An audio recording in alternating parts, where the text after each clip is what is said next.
अरे बाप रे बाप, अनुपमा में ये क्या हो रहा है?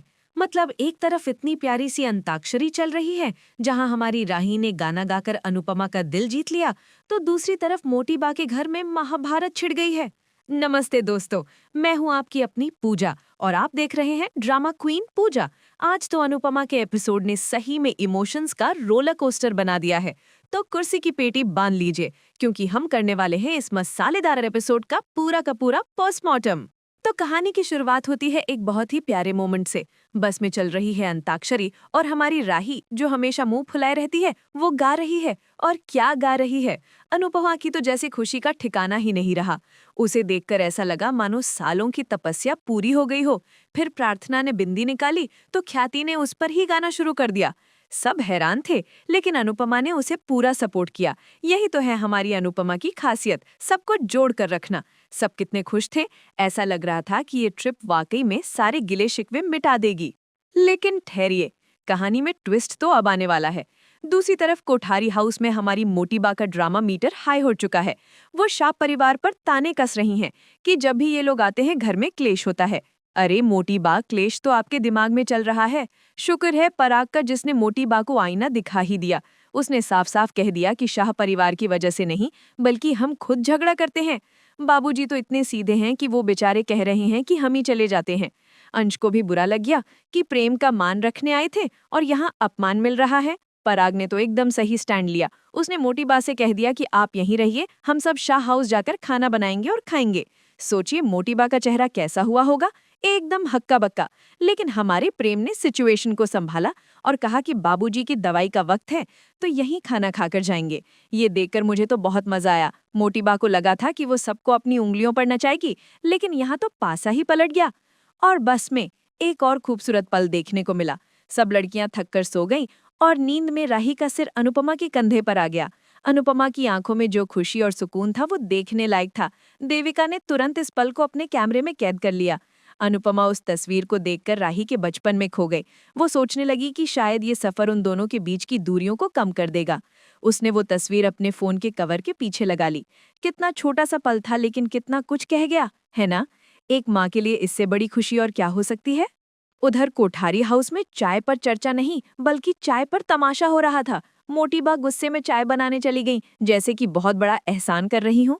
जब प्रेम और पराग ने पूछा कि वो क्या कर रही हैं, तो उनका ड्रामा देखिए। कहती हैं, मैं कौन हूँ, मैं तो अनुपमा के घर वालों की नौकरानी हूँ। वाह मोटी बा वाह, क्या एक्टिंग है! ऑस्कर तो आपको ही मिलना चाहिए। लेकिन प्रेम ने भी कह दिया कि आप अपनी ईगो में अपनी गलती कभी नहीं मानेंगी, इसीलिए हमारा जाना ही बेहतर है। पराग में भी दो टूक कह दिया कि हम मेहमानों का अपमान सहन नहीं कर सकते। अब मोटी बा सोच में पड़ गई हैं। देखा, जब अपनी ही आईना दिखाने लगे तो बड़े बड़ों का ईगो चूर हो जाता है। प्रेम को उम्मीद है कि जैसे बाकी सब ठीक हो गए हैं, वैसे ही अनुपमा और राही के बीच में भी सब ठीक हो जाएगा। और सच कहूं तो हम सबको यही उम्मीद है। ये माँ बेटी की जोड़ी जब एक होगी तो क्या कमाल होगा। खैर, बस में एक झटका लगता है और राही जागकर पीछे चली जाती है। देविका अनुपमा के पास आकर उसे धन्यवाद कहती है, लेकिन हमारी अनुपमा तो क्रेडिट लेती ही नहीं है। उसने सारा क्रेडिट देविका को दे दिया कि उसी की वजह से सब साथ हैं और एंजॉय कर रहे हैं। अनुपमा को उम्मीद है कि इस ट्रिप से रिश्तों में आई दरारें भर जाएंगी और देविका उसे भरोसा दिलाती है कि ऐसा ही होगा। ये दोस्ती भी कितनी कमाल की है ना दोस्तों। तभी हमारी बस की ड्राइवर गुलाबो, जो किसी हिटलर से कम नहीं है, बस रोकती है और सबको फ्रेश होने और खाना खाने के लिए कहती है। और हमारी लीला बा, उनको तो बस शिकायत करने का मौका चाहिए। कहने लगी कि उन्हें एसिडिटी हो रही है। सरिता ने भी तुरंत चुटकी ले ली कि हर चीज ज्यादा खाओगी तो ऐसा ही होगा। और फिर दोनों में शुरू हो गई मीठी सी नोकझोंक। सरिता ने तो यहाँ तक कह दिया कि अपने गैस से सिलेंडर भर दो। हा हा हा, ये सुनकर तो सब हंस हंस के लोटपोट हो गए। अनुपमा ने हमेशा की तरह समझदारी से मामले को संभाला और लीला को घर का बना नुस्खा दिया। लीला ने भी मजाक में कह दिया कि औरतें कहीं भी चली जाएं, अपना किचन साथ ले जाना नहीं भूलती। ये छोटी छोटी बातें ही तो हैं इस ट्रिप को यादगार बना रही। और फिर अनुपमा को कुछ ऐसा दिखता है जो उसकी सांसें थाम लेता है। एक खूबसूरत नजारा, पहाड़, वादियां और सुकून। देविका भी उसे देखकर हैरान रह जाती है। वो कहती है कि हमारे आसपास इतनी खूबसूरती होती है, लेकिन हमें दिखती ही नहीं है। अनुपमा कितनी गहरी बात कहती है। हम देखते ही नहीं हैं, क्योंकि देखने के लिए हमें रुकना पड़ता है, लेकिन जिंदगी में भागते हुए हमें रुकने का समय ही नहीं मिलता। सच में दोस्तों, कभी कभी हमें भी अपनी जिंदगी की भागदौड़ को रोककर ऐसे नज़ारों को देखना चाहिए। अनुपमा तो इतनी खुश हो जाती है कि वो जोर से चिल्लाती है, अनुज। और ये क्या, उसे सच में अनुज की आवाज सुनाई देती है। अनुपमा हैरान रह जाती है। क्या ये उसका वहम था या सच में अनुज वहीं कहीं आसपास है? उसने देविका से तो बात टाल दी, लेकिन उसके दिल में एक उम्मीद सी जाग गई है। वो अकेली खड़ी सोचती रहती है कि ऐसा क्यों लगा जैसे अनुज ने उसे पुकारा हो। दोस्तों, आपको क्या लगता है, क्या अनुज और अनुपमा का मिलन होने वाला है? मुझे तो ये सुनकर ही गूज़बम्स आ गए। ड्रामा क्वीन पूजा को तो लगता है कि कहानी में अब एक बहुत बड़ा ट्विस्ट आने वाला है। लेकिन खुशी के इन पलों पर जल्द ही एक काला साया मंडराने लगता है। अनुपमा एक आदमी को देखती है जो राही को बहुत गंदी नजर से घूर रहा होता है। अनुपमा को तुरंत अतीत की वो भयानक घटना याद आ जाती है। देविका का तो खून खौल उठता है और वो उस आदमी को सबक सिखाने के लिए आगे बढ़ती है, लेकिन अनुपमा उसे रोक लेती है। क्यों? शायद वो कोई तमाशा नहीं चाहती, या शायद वो डरी हुई है। ढाबे पर भी कॉमेडी कम नहीं है। पाखी को ढाबे पर पिज्जा चाहिए। अरे बहन, ये ढाबा है, इटालियन रेस्टोरेंट नहीं। जसप्रीत ने भी सही जवाब दिया। सब अपने अपने ऑर्डर दे रहे होते हैं कि अनुपमा सबको रोकती है और कहती है कि घर से भी खाना लाए हैं, ज्यादा मत मंगाओ। ये है हमारी मिडिल क्लास अनुपमा, जिसे हम सब प्यार करते हैं। लेकिन अनुपमा की नजरें लगातार राही पर हैं। वो परेशान है उस आदमी की वजह से। तभी कहानी में एक बहुत प्यारी सी एंट्री होती है, एक छोटी बच्ची जया। अनुपमा टेबल पर बनी एक ड्राइंग देखती है और उसकी फोटो ले लेती है। तभी जया आती है और बताती है कि ड्राइंग उसने बनाई है। अनुपमा उससे पहेली में उसका नाम पूछती है और सही गैस कर लेती है। जया बताती है कि उसकी माँ ढाबे पर काम करती है, लेकिन वो बहुत बीमार है और अस्पताल में है। ये सुनकर अनुपमा और देविका दोनों इमोशनल हो जाते हैं। ढाबे का मालिक बताता है कि जया की माँ के अलावा उसका कोई नहीं है और उसे बचपन से कोई बीमारी भी है।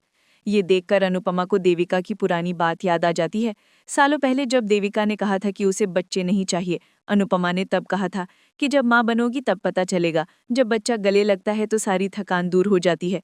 देविका ने तब बच्चों को दुनिया का सबसे परेशान करने वाला प्राणी कहा था, और आज वही देविका जया को सीने से लगाए हुए है, उसे हंसा रही है, उसे प्यार कर रही है। वक्त कैसे बदल जाता है ना? अनुपमा देविका को देखकर भावुक हो जाती है। उसे राही का बचपन भी याद आता है। वो टेबल पर राही के लिए एक और ड्राइंग बनाने लगती है। ये सीन इतना खूबसूरत था कि मेरी तो आंखें ही भर आईं। और इसी इमोशनल नोट पर एपिसोड खत्म हो जाता है। लेकिन रुकिए, पिक्चर अभी बाकी है मेरे दोस्त। अगले एपिसोड का प्रोमो तो और भी धमाकेदार है। सभी सरिता के गांव पहुंचते हैं और वहां अनुपमा को समर की आवाज सुनाई देती है। वो कहती है कि उसे लग रहा है जैसे समर यहीं कहीं आसपास है।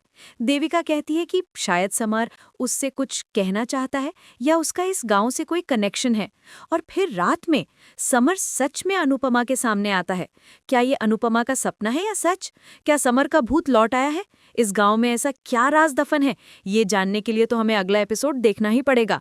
तो दोस्तों, ये था अनुपमा के आज के एपिसोड का पूरा निचोड़। आपको आज का एपिसोड कैसा लगा? क्या मोटीबा को अपनी गलती का एहसास होगा? क्या अनुपमा और राही के बीच की दूरियां मिटेंगी? और सबसे बड़ा सवाल, क्या अनुज की वापसी होने वाली है? अपने विचार हमें नीचे कमेंट्स में जरूर बताइएगा। अगर आपको मेरा ये रिव्यू पसंद आया हो तो इस वीडियो को लाइक करना बिल्कुल मत भूलना।